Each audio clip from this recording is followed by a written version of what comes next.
On Wednesday, Joe Biden will be sworn in as president in a ceremony that, according to Troy University political science professor Stephen Taylor, will be unlike any that he is aware of in history. Not recently. I guess my mind goes to the Civil War, but I don't even know enough about Lincoln's second inauguration to say what kind of threats existed. I think this is an unprecedented circumstance. After the attack on the Capitol by protesters, security is being beefed up in a way that hasn't been seen for a presidential inauguration, based on concerns of another incident happening on Inauguration Day. I think there are profound concerns about violence. I mean, there are at least rumors of protests at a minimum in all 50 state capitals.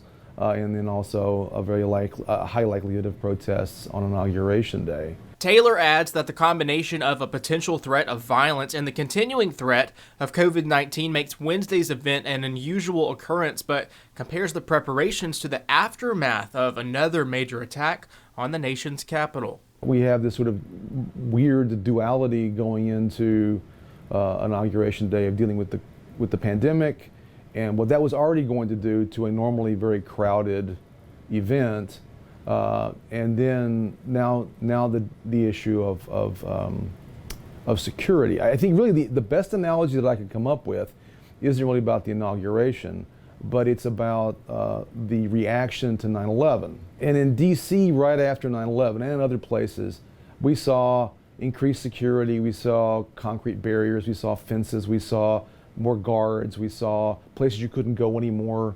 And my anticipation is that what we're going to see, especially around places like the Capitol, which I think is a shame, there's going to be an increase in security and a decrease in accessibility by the general public because of fears of more activities.